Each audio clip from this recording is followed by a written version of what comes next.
guys, what's up? Welcome back to my channel. So you already know what today is. It's another volleyball Q&A, ask Jacoby, whatever you want to call it. So this is where I just go through my comments and answer any volleyball questions that anyone has for me, and I thought it would be helpful just to tell everyone my answers so everyone can learn something and we can all just be collaborative and work together. Okay, so I'm gonna pull up my most recent comments and I'm gonna answer those, and then I'll answer some more. All right, so the shout out of the week goes to Peachy Chris. I really liked her questions and they will be featured in this video as well, but her questions were really good. So yeah, if you want to be shouted out, make sure to leave a comment and I will randomly shout you out in this video. And make sure your comment's a question about volleyball. If it's a question, I will definitely feature you one time or another.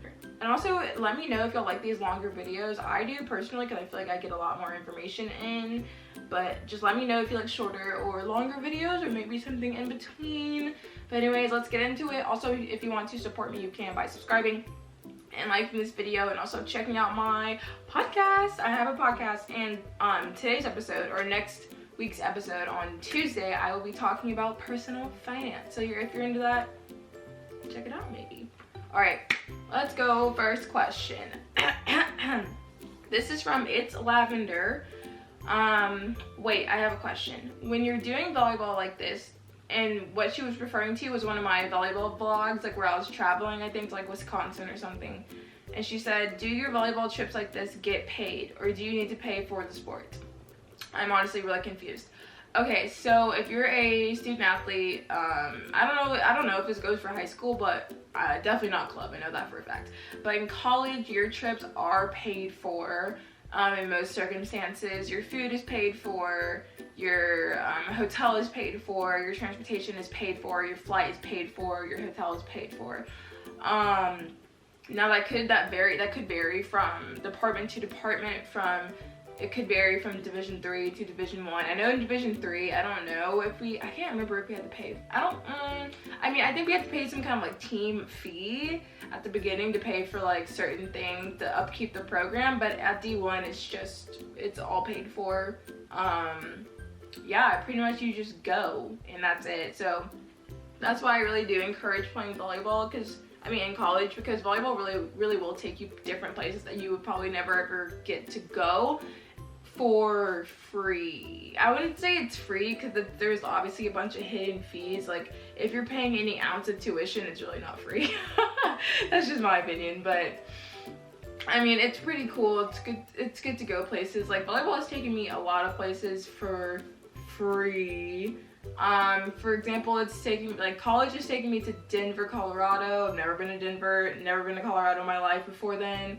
It's taking me to like Wisconsin. I never thought I would step foot in Wisconsin. So it's just like different things like that. And then I can break it down like per level. So pretty much across the board in college, everything is paid for by the athletic department. So you don't have to worry about anything. Like your gear's free usually.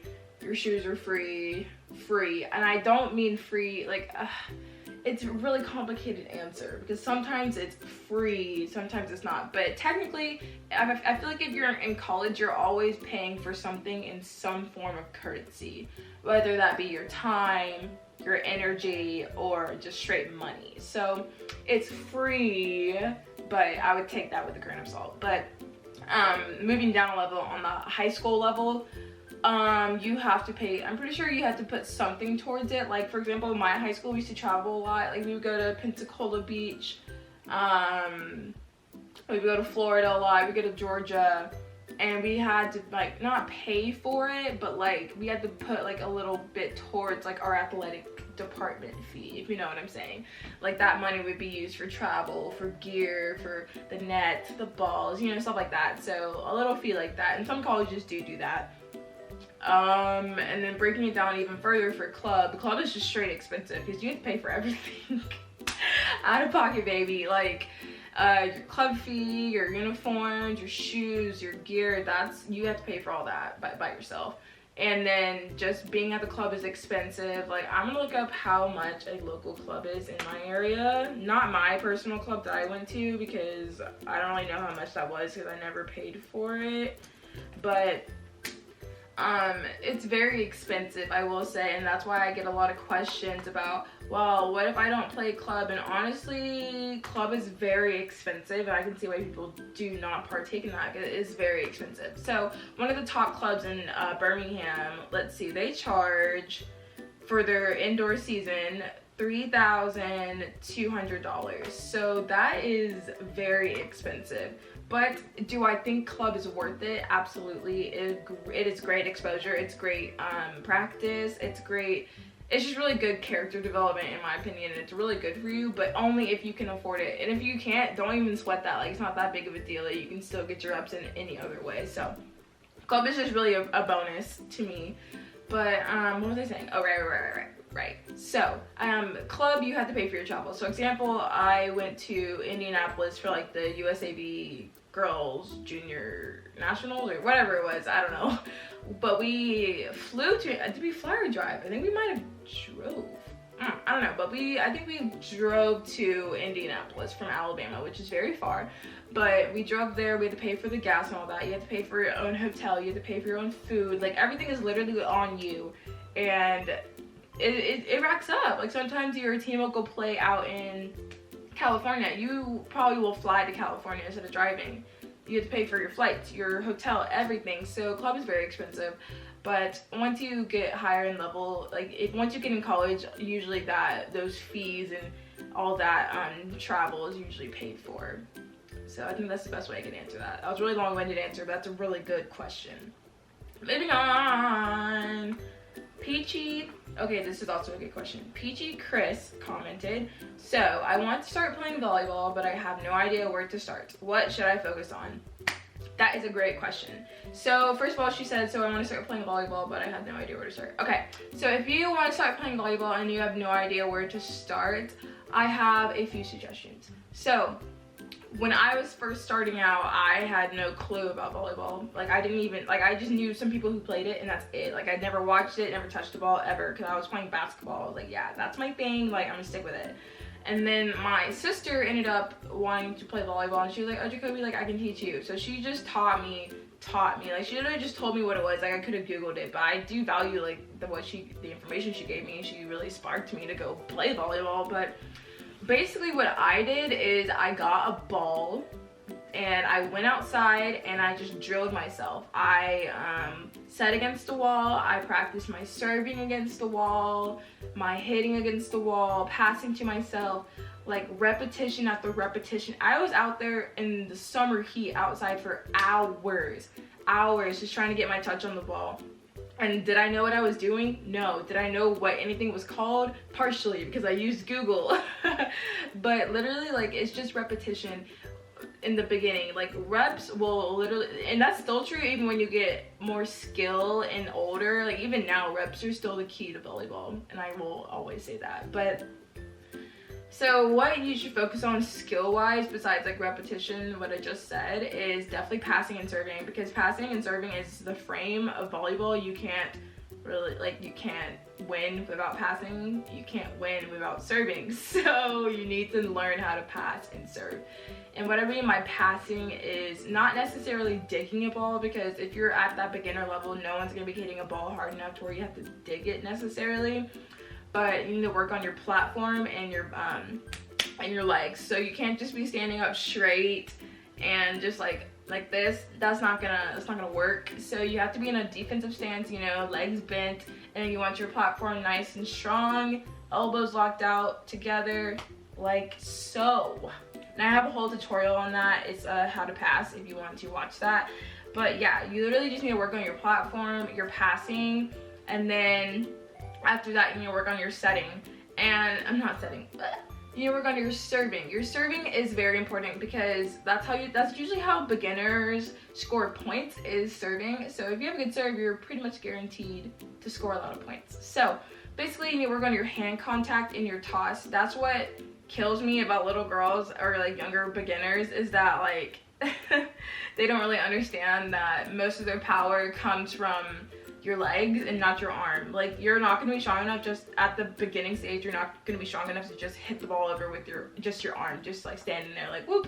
Like, that's not going to happen. So what you really want to use is your legs and your butt and like your lower body to generate more of your power. And also you want to step into the ball. That's huge, to get more power behind you. And that way you'll actually get the ball over, serving overhand. I don't know about serving underhand. I don't really even suggest that. Just because it's better to go ahead and learn how to do overhand, because that's what you're going to be doing the rest of your volleyball career. So it's better to just go ahead and learn it and master it as early as you can. So I guess that's my answer to where to start if you want to start playing volleyball. Is just to work on your platform, your passing, and your serving, your hand contact, and your set and your serving toss. Once again, I also have tutorials on all of these things, how to serve and how to pass. So, and they're more in depth and like just talking you through it. So if you want to watch those, you can. They're on my channel. Next question. Oh wait, and yeah, that's why you should focus on too. I like did not answer that all the way. Okay, thank you. Next caller, next caller, next caller. Cause you can talk about nothing. Okay. So this is not really a question, but it's more of a statement, but I will still speak on it. Baby girl Gigi said, I have my first actual volleyball practice tomorrow, but not for school. An actual team. I'm low-key nervous. Okay, so really I just want to talk about being nervous about volleyball. You really have nothing to be nervous about. If you're nervous about like the coaches judging you, that's, if you really think about it, that's their job, is to judge you, is to evaluate you. But there's really nothing to be nervous about. You just have to go in there and do your best, and if you know you're doing your best, then that's fine. Like there's nothing to be nervous about. But if you are nervous, just try to calm down, because I know personally I don't play well when I'm really nervous or hyped up. I'm like, I'm like so freaked out and jittery, and I just forget all my basics. But go in there, remember your fundamentals, because that will literally carry you through forever, and just don't be nervous. There's nothing to be nervous about. You can do it. It's really just in your head. That's how I feel about nervousness. It's really just up here. So like once you master up here, you'll be fine. You'll be fine. Okay. This comment is from Shonda Kim. She said, yes, please make more videos like this. And the video it was a college volleyball vlog. She said, I'm a college student, but have no experience playing volleyball, but I was thinking about trying out. I wanted to do it in high school, but I was afraid. I hope it's not too late to try out. Okay, so it depends on what school you're at, obviously, but if you want to try out in college, go for it. Like, there's nothing wrong with that. Some colleges, yeah, do hold tryouts. It's usually smaller schools, like Division 3 and down. I don't know if D2 schools do it. I don't think so, but it could be possible. You never know. Sometimes they graduated a bunch of seniors and they just won't have enough girls, or they need more practice bodies maybe. But trying out in college is never a bad thing. Also, there is club volleyball in college. So say you go to a huge Division 1 school, you go to like Minnesota, right? You're not gonna play on their main team, obviously, because they're all like all Americans. But they have a club team that's more. It's less. It's less of a commitment, less of a time commitment. You have less practices, your season's shorter, and the competition's lesser, obviously. But you don't get a scholarship for it. Like, nothing's really paid for. You pay for it out of pocket. But it's still a good way to have fun and play volleyball if you're really into it like that, and not pay or not dish out a bunch of time that you don't have if you want to focus more on your studies, but you still want to play. Club volleyball is a great option in college. So that's what I would suggest to this girl, is to try out for club volleyball. But if you're at like a smaller school, you can try out for the main team, and that's absolutely fine. There's nothing wrong with trying out for anything. Like, you never know. Shoot your shot, because you never know what will happen. So it's never too late to try out anything. Okay, ooh, this is a good one. This was commented by Anthony Crovo, I think. Okay. I want to start volleyball. I'm in 6th grade. I'm a boy, and there's no boys team. They said I could join the girls team because they want me. Do you think the girls on the team would be nice to me? Probably not at that age. Oh, hold on. So, okay, let's break this question down. I'm in 6th grade, I'm a boy, and there's no boys team. Okay, I get so excited when I get comments about boys playing volleyball, because I want that sport to grow more, because there's a bunch of West Coast and Midwest, like New England teams that play boys volleyball, and there's really none in the South really, but that's becoming different, so that's good. But okay, I'm a boy and there's no boys team. Okay, if you're a guy and there's no team for you for your for your age group or whatever, join a girls team. There's absolutely nothing wrong with that, and that's just a way to get touches, practice. Like, you're there to play volleyball, and if they're mean to you, that's kind of their problem. Like, you're not there for them, you're just there to play volleyball and get your skill level up. So I say go ahead and join the girls team. There's nothing wrong with that at all, and if they want you, why not? Of course. And if there's no team for boys, then just go ahead. You might as well. It'd be fun. You never know what could happen. You can make great friends or whatever. So yes, highly suggest go ahead and do it. Shoot your shot. Shoot your shot. Let's see. Okay, this comment is from Shantae. That's a pretty name. Okay. Hey, how long have you been playing volleyball? Ooh, this is a good question because it makes me think. I've been playing volleyball since I was 12. So I've been playing for like 9 years. Yeah, I'm 21 now. So I'm 21. 9 years. So yeah, it's been a journey. I've talked about my story about like how I came to play volleyball, but yeah, I've been playing for the past 9 years. Next year is gonna be 10, and then 11 after that, because I'm playing beach volleyball like I mentioned in my last video. But yes, that's how long I've been playing. Okay, there's a couple like unrelated topics like that aren't about volleyball, so I'm not going to answer those on this video, but they're just about what camera I use, what editing software I use, and all that jazz. Okay, here we go, baby. Let's see. This question is from Sierra Sherwood. Oh, that's a cute name. I love that.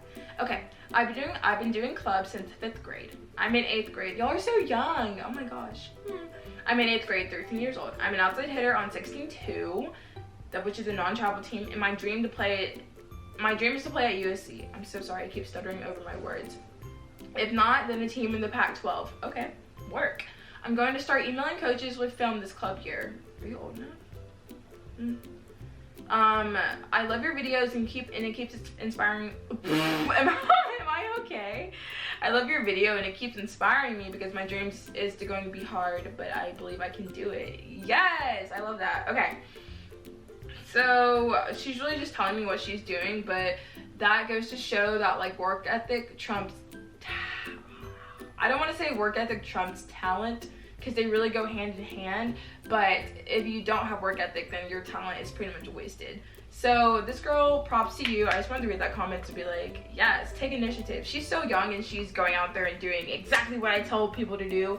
Email, put yourself out there, have a film video, and work, and have big dreams. I love that. Yes, work. Okay. Ooh. Okay, this is a really good question. Her name is Julia Wallace. She said, I'm currently a freshman at Michigan State University, and I play intramural volleyball along with being a four-sport varsity athlete in high school. And I've realized I miss being an athlete. Club was too expensive for me in high school and is still out of budget for college. So what are your thoughts on me reaching out to the varsity volleyball coach at Michigan State? I'm athletic and a hard worker who is coachable. I want to do anything / everything to make the program better, yet I'm afraid of my lack of club experience will hold me back. Thank you. All right, that's a really good question. It's a really different question that I've ever answered on this series. I've only been doing it for a week, but anyways. So this girl is in college at Michigan State, and she said club is too expensive for her in high school, like many people, and is out of budget for college, which makes sense. So, should she reach out to the varsity coach at Michigan State?